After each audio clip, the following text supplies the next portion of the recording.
Good day everyone! Welcome back again to my YouTube channel. It's me again, Teacher Jessica. Before we start, for today's video, do not forget to like, share, and subscribe for more upcoming videos. For today, let's talk about indoor recreational activities.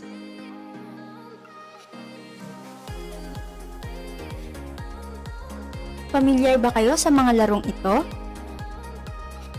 Maganda itong laruin, lalo na ngayong dumadanas tayo ng pandemya or meron tayong iniiwasang virus sa labas ng bahay.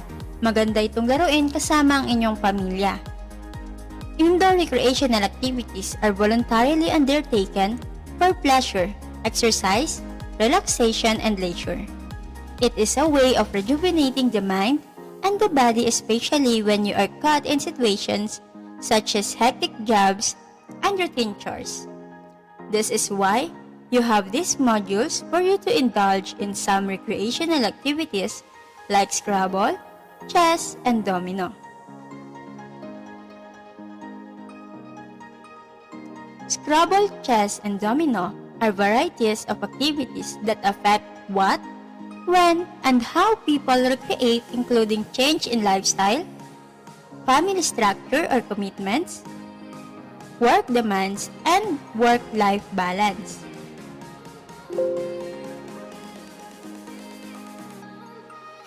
Participating in these leisure and recreational activities can foster a range of positive benefits, including the following: opportunities for health, well-being, and quality lifestyle for the community, personal development, expressions, creativity, individuality, social, physical, and intellectual, and close family ties or relationship.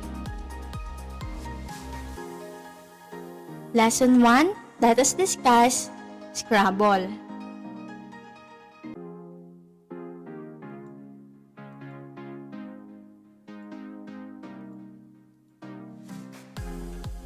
What is Scrabble? It is a word game in which 2 to 4 players score points by placing tiles. It is a game that requires wide vocabulary. The tiles must form words which in crossword fashion row left to right in rows or downwards in column. Brief history. He is Alfred M. Batts. Do you know where Scrabble originated? Scrabble is a game that originally called crisscross.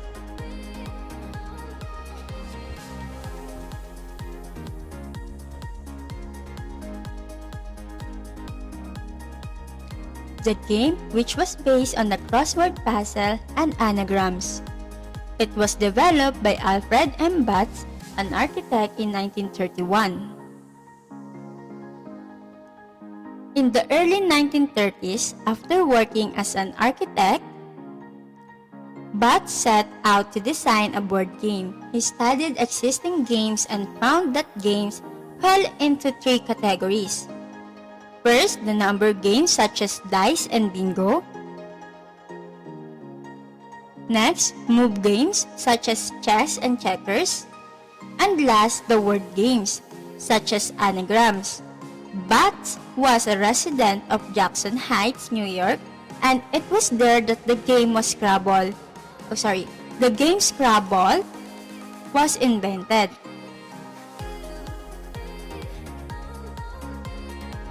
Siya naman si James Brunot. It was redesigned, renamed as Scrabble, and marketed by James. It was first sold in Great Britain in 1954. What are the benefits of playing Scrabble? First, it lowers the risk of mental illness. This game will keep the elders' minds stimulated and engaged, strengthening the brain. It makes you happy. Board games such as Scrabble can be a fun activity to do with the elder and other loved ones. It reduces blood pressure. It improves the immune system. And it improves memory and vocabulary.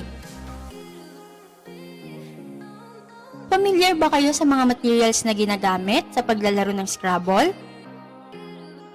Siyempre, ang unang material ay Scrabble board. Then, kailangan mo ng rocks kung saan ilalagay mo yung mga tiles or yung mga letters. Tiles kung saan doon nakasulat yung mga letters and then may nakalagay ding score. And also, Scrabble tiles bag kung saan doon mo ilalagay yung mga tiles at doon ka bubunot ng tiles. Okay? What is Scrabble board? Scrabble board that is made of up cells in a square grid. The Scrabble board is 15 cells wide by 15 cells high. The Scrabble tiles fit within these cells, one to a cell. Ito yung tinatawag na cell. Ayan yung mga box na yan. Next, rocks. This is where the chosen letters are placed and where words are formed before entering it to the board. Sometimes yung rocks gawa yan sa wood or plastic. Duplicate. A rock that uses more than one of a given letter. Materials in Scrabble. Kasama din dyan ng Scrabble tiles. Played with exactly 100 tiles, 98 contain letters, and 2 blank tiles. Next, the Scrabble tiles bag kung saan nilalagay yung tiles. Now, let us discuss the tile values. Here are the point values and the Scrabble letters. Pag blank tile, 0 ang point value niya. Letter A, I, E, L, N, O, R, S, T, and U, 1 ang point value. Letter D and G, 2 ang point value. Letter B, C, M, and P, 3 ang letter value. F, H, V, W, and Y, 4 ang point value. Ang letter K, 5 ang point value. J and X, 8. Q and Z, 10. Okay. I-discuss ko mamaya itong mga double letters ko, yung sa mga yung sa mga color ng cells. Later, before matapos yung ating discussion, i-discuss ko yan. Okay. What are the rules in playing Scrabble? All tiles should be placed in a letter pouch or placed face down on the table beside the board kung wala kayo yung lalagyan. Ensure that letters are well mixed and that players do not know which letter is in a particular spot. To determine who goes first, each player draws a letter. The player with the letter closest to A goes first. The blank tile automatically goes first. For example, si player A ang nabunot niya ay letter B. Si player B ang nabunot niya ay letter D. Si player C, which is number 3 player, ang nabunot niya ay blank tile. Ibig sabihin, siya yung mauuna, ang kasunod ay si player A, and then last na maglalaro ay si player B. Ensure you thoroughly remix the tiles before drawing letters. Each player draws 7 letters and places them on his or her letter rack. Bawat manlalaro kukuha ng 7 tiles, tapos ilalagay niya dun sa rack niya or sa lalagyan niya. 50 bonus points will be given if a player is able to place all 7 tiles on the board at the same time. Halimbawa, nakabuo siya ng word. It consists 7 letters na nandun lahat ng letters sa kanyang rack. Ibig sabihin, magkakaroon siya ng bonus points na 50 points. There are 3 main steps Steps to a turn.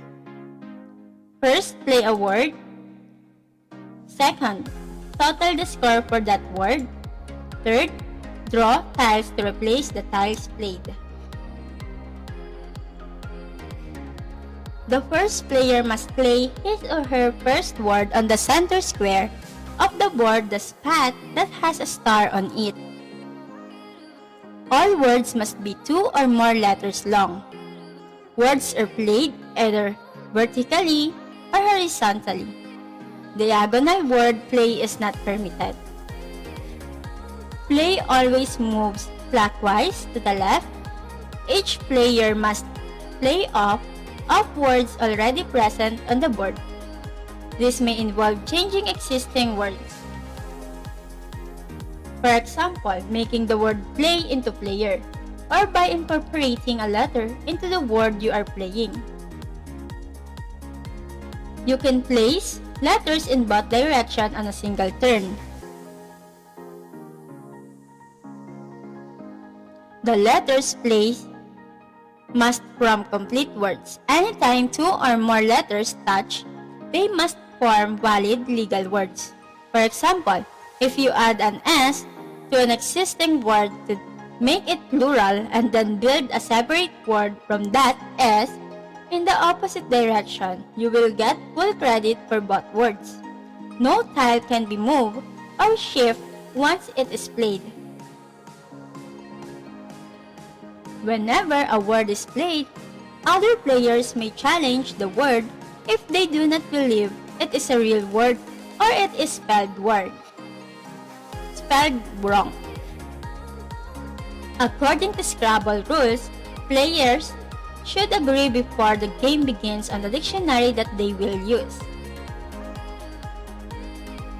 If you want to challenge an opponent's word, you must challenge it before the play moves onto the next player. If the challenged word is not legal, the tiles must be returned to the player's hand and that player loses the turn. If a word is a challenge and it is legal, the challenger loses his or her next turn.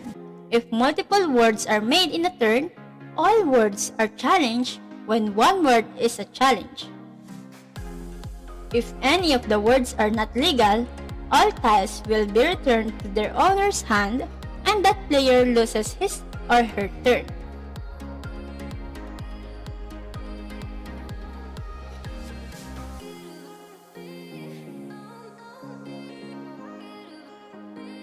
The dictionary should only be consulted if a word is actually challenged and should never be used before a word is played for verification purposes.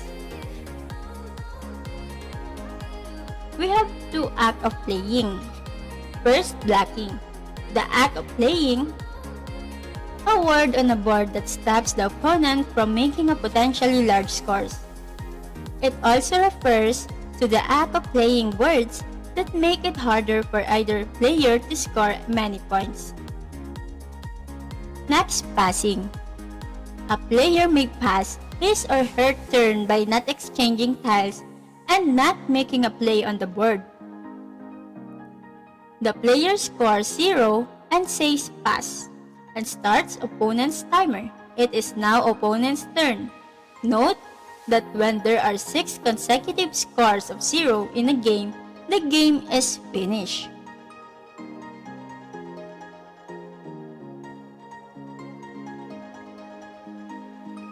Scorekeeping. One player should be elected as the scorekeeper. The scorekeeper should double-check the tally of each word. Each letter tile has the value of that letter, unless the tile is on a premium letter square.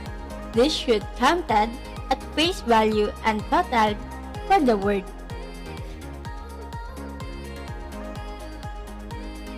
Scoring. Ito yung sinasabi ko about the square colors. Ayan o, ito sa mga cells na to, may makikita kayong mga colors. Pag nakita niyo yung light blue or dyan kayo napatapat yung letters nyo sa light blue, yung letter na yon, halimbawa letter S yung mapapatapat dito, matodouble yung score ng letter na yon. Next naman, sa dark blue, halimbawa dito mapatapat yung letter mo, yung word na nabuo mo. Ayan, lahat yan. Simula dito hanggang dito. Halimbawa, itong dalawang to, yung letter na mapapalagay dito sa dark blue cell, triple ang score nun. Pag sa color pink naman na patapat, yung mismong word, yung score ng mismong word na yon, double ang score. Pag sa red naman na patapat, dito sa mga cell na ito, na may color red, triple or triple word, or triple score yung mapupunta sa word na yon. Magiging triple yung score ng word na yon.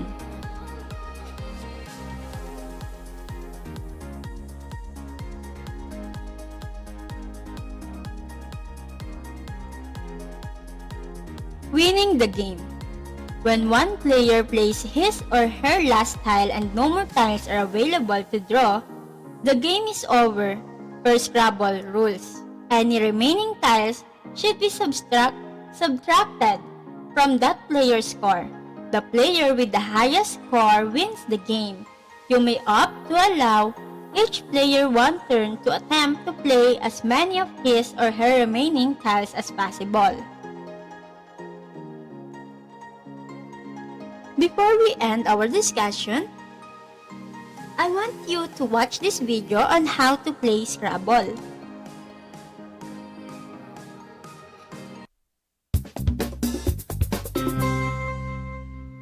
How to play Scrabble. In Scrabble, players earn points by constructing words with letter tiles and placing them on a grid. Each letter has a different point value. There are 100 letter tiles, and only one letter tile can fit in a grid space. You will need 2 to 4 players, a bag of Scrabble tiles, a Scrabble board, and a pen and paper.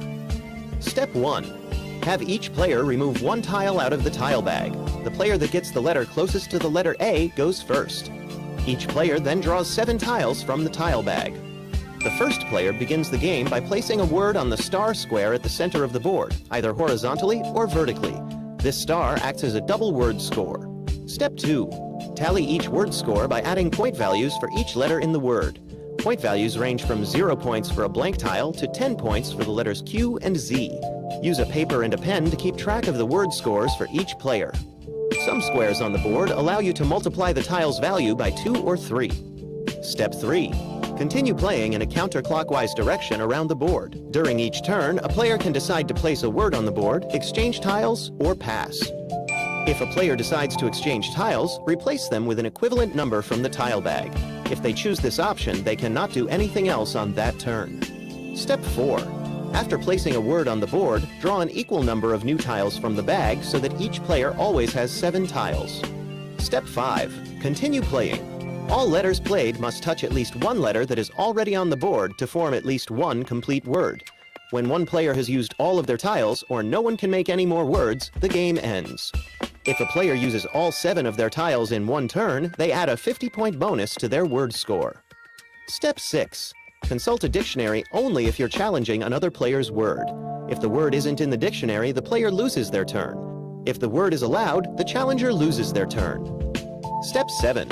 Calculate each player's final score by adding up the points from all of their word scores. Then subtract the sum of their unplayed letters. If one player has used up all of their letters, add the sum of everyone else's unplayed letters to their score. The player with the highest score wins. Did you know? Invented in the 1930s, Scrabble did not achieve widespread popularity until the early 1950s, when, according to legend, the president of Macy's played the game on vacation and then ordered it for his store.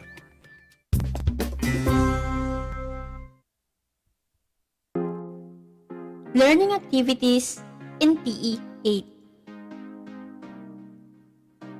Activity A, direction, write the letters of the correct answer before each number.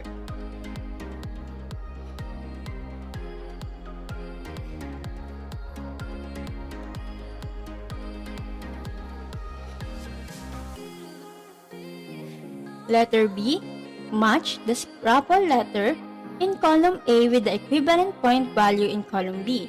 Write the letter of the correct answer on the space provided in column C.